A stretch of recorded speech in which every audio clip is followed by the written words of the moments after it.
하나님 말씀 열왕기하 3장 13절에서 20절까지의 말씀입니다. 열왕기하 3장 13절에서 20절의 말씀입니다.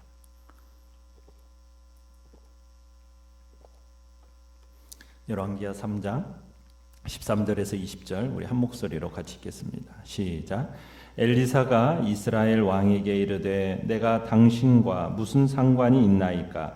당신의 부친의 선지자들과 당신의 모친의 선지자들에게로 가소서 하니 이스라엘 왕이 그에게 이르되 그렇지 아니하니이다. 여호와께서 이 세 왕을 불러 모아 모압의 손에 넘기려 하시나이다 하니라.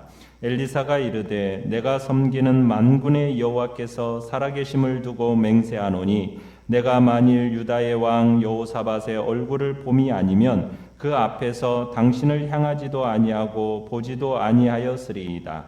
이제 내게로 검은고 탈 자를 불러오소서 하니라. 검은고 타는 자가 검은고를 탈 때에 여호와의 손이 엘리사 위에 있더니 그가 이르되 여호와의 말씀이 이 골짜기에 개천을 많이 파라 하셨나이다. 여호와께서 이르시기를 너희가 바람도 보지 못하고 비도 보지 못하되 이 골짜기에 물이 가득하여 너희와 너희 가축과 짐승이 마시리라 하셨나이다. 이것은 여호와께서 보시기에 작은 일이라. 여호와께서 모압 사람도 당신의 손에 넘기시리니 당신들이 모든 견고한 성읍과 모든 아름다운 성읍을 치고 모든 좋은 나무를 베고 모든 샘을 메우고 돌로 모든 좋은 밭을 헐리이다 하더니 아침이 되어 소재 드릴 때에 물이 에돔 쪽에서부터 흘러와 그 땅에 가득하였더라. 아멘. 오늘 말씀의 제목은 인정받는 하나님의 사람이라는 제목으로 말씀을 나눕니다. 지금 모압을 정벌하기 위해 원정을 떠난 세 나라의 연합군이 지금 모압 평지에 들어갔는데 그곳에서 물을 구하지 못하게 되었습니다. 물을 구하지 못한 결과 사경을 헤매게 되었고 제대로 싸워보지도 못하고 죽을 지경이 되어버린 거죠. 그때 여호사밧이 하나님께 물을 만한 선지자를 찾습니다. 그리고 엘리사를 소개받게 되죠. 그래서 이제 엘리사를 이제 찾아갑니다. 여호와의 말씀이 그에게 있다라는 확신을 가지고 엘리사를 찾아가서 이제 여호람과 여호사밧과 에돔 왕, 세 왕이 엘리사를 찾았어요. 그때 엘리사가 13절에 보면 여호람에게 아주 빈정대는 투로 이제 말을 합니다. 뭐라고 말을 하느냐면 내가 당신과 무슨 상관이 있나이까? 당신의 부친의 선지자들과 당신의 모친의 선지자들에게나 가소서. 비록 여호람이 바알의 우상들을 제거하였다고는 하지만은 엘리사는 이 여호람을 진정한 신앙인으로 인정하고 있지 않는 겁니다. 왜냐하면 여호람은 다신주의자에 불과했기 때문입니다. 그래서 자기하고는 아무 상관이 없다라고 아주 냉정하게 거절을 하고 있는 거죠. 이스라엘 왕은 이런 거절을 받고서 지금이 아주 위급한 형편이니까 여호와께서 불쌍히 여겨주시지 않는다면 지금 자기들이 어찌할 수 없는 형편이라는 걸 알기 때문에 다급하니까 13절 끝에 그러는 거죠. 그렇지 아니하니이다. 여호와께서 이 세 왕을 불러 모아 모압의 손에 붙이려 하시나이다 하면서 아주 다급한 이야기를 하고 있습니다. 자, 내용 관찰 문제 1번을 보시면 엘리사가 동맹군을 도와주기로 결심한 것은 누구 때문이었습니까? 자, 14절에 보시면 엘리사는 당장이라도 이 무지하고 뻔뻔한 이 왕에게서 등을 돌리고 거기를 떠나버리고 싶었는데 그 옆에 누가 서 있습니까? 유다의 왕 여호사밧이 서 있습니다. 하나님의 사람 여호사밧을 보고서는 마음을 바꿉니다. 내가 섬기는 만군의 여호와께서 살아계심을 두고 맹세하노니 내가 만일 유다의 왕 여호사밧의 얼굴을 봄이 아니면 그 앞에서 당신을 향하지도 아니하고 보지도 아니하였으리다. 이 연합군의 큰 위기에서 엘리사를 통해 하나님의 도움을 받는 것은 하나님께서 유다의 왕 여호사밧을 생각하셨기 때문이다라는 거 지금 이야기하고 있는 겁니다. 그러더니 엘리사가 15절에 보면 검은고를 타는 사람을 불러달라고 이야기합니다. 검은고 소리가 울리는 동안에 하나님의 말씀을 받은 거죠. 이 당시 선지자들은 여러 가지 방식을 통해서 하나님을 받았어요. 때로는 환상을 통해서 하나님의 말씀을 받기도 하고요. 때로는 음악을 들으면서, 때로는 말씀을 묵상을 통해서 이렇게 말씀을 받았습니다. 악기가 연주되는 상황 속에서 예언자들이 이 예언을 받는 행위는 고대 근동에 있어서 널리 퍼져 있던 방식이에요.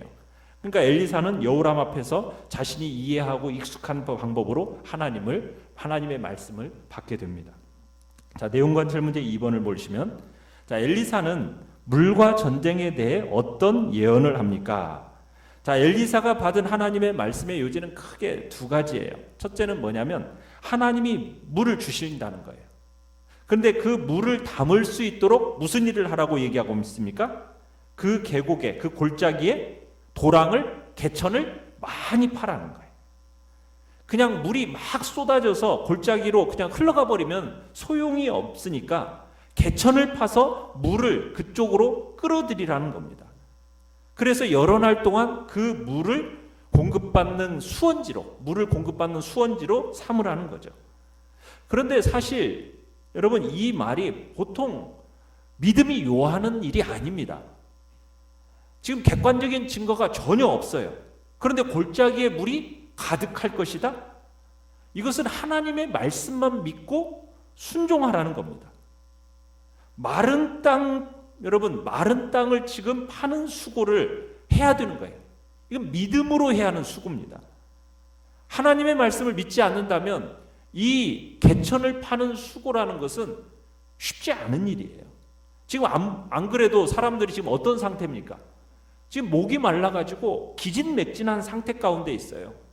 그런 병사들을 독려해서 땅을 팔아, 메마른 땅을, 그것도 깊고 많이 파라고 지금 요청한다라는 것은 쉬운 일이 아니라는 겁니다. 그러나 해야 했어요. 하나님의 간구에 응답하셨고, 그 응답은 바로 믿음, 그리고 그 믿음은 무엇으로 나타나야 됩니까? 순종이라는 것으로 나타나서 믿음과 순종이라는 바구니에 담아서 하나님의 기도의 응답은 주시는 것이기 때문이에요. 그러면서 하나님께서 이제 어떤 상황 가운데서 물을 주신다고 약속하고 계시냐면 17절에 보면 바람도 보지 못하고 비도 보지 못하는데 골짜기에 물이 가득 찰 거라는 거예요. 여기서 바람과 비라는 것은 천둥의 신으로 알려진 바알을 연상케 하는 이야기입니다. 이 바알 신화 속에서는 이 땅에 비를 내릴 때 바람과 천둥을 통해서 준다라고 이렇게 믿고 있었어요. 바알 숭배자들은. 그런데 엘리사는 여호와 하나님은 바람이나 어떤 비를 동원하지 않고서도 물을 언제든지 주실 수 있는 분이라는 사실을 지금 강조하고 있는 거죠. 자, 그런데 엘리사는 18절에 가보시면 이처럼 마른 땅에 물이 가득하게 되는 것은 오히려 작은 일에 불과하다라는 거예요. 이제부터 할 일과 비교하면 그것만으로 끝나지 않는다. 그러면서 무엇을 또 약속하고 있습니까? 19절에 보면 모압을 연합군의 손에 넘겨주셔서 요새화된 모든 성읍, 모든 아름다운 성읍을 차지하게 할 거라는 약속을 또한 주고 있습니다. 그러니까 하나님께서는 그들에게 모압 원정에서 성공하도록 해주시겠다고 지금 말씀하고 계시는 거예요. 어떻게 보면 당장 물이 없어가지고 고통받아서 호소하고 있는 자들에게 하나님께서는 모압 정벌이라는 성공까지 약속해주고 계시는 겁니다. 믿음으로 순종하는 이 자들에게 하나님께서 그들이 구하는 것의 이상을, 물을 구하고 있는데 물뿐만이 아니라 하나님께서는 믿음으로 순종하는 자들에게 모압 정벌이라는 성공까지도 지금 주신다고 약속하고 계시는 거죠. 자, 엘리사를 통해서 하나님의 명령과 하나님의 약속을 받은 왕들이 돌아가서 밤새도록 많은 개천을 파게 됩니다. 그리고 엘리사를 통해 선포된 하나님의 예언은 그대로 성취가 돼요. 비가 올 기미가 전혀 보이지 않는 상황 속에서 아침 희생제를 드릴 때, 아침 예배 때 에돔 산지에서부터 물이 흘러나오더니 그 땅을 가득 채우게 되었다는 거죠. 정말 생명수 같은 물이었다는 얘기입니다. 그리고 연합군들과 짐승들이 그 물을 실컷 마실 수 있게 되었죠.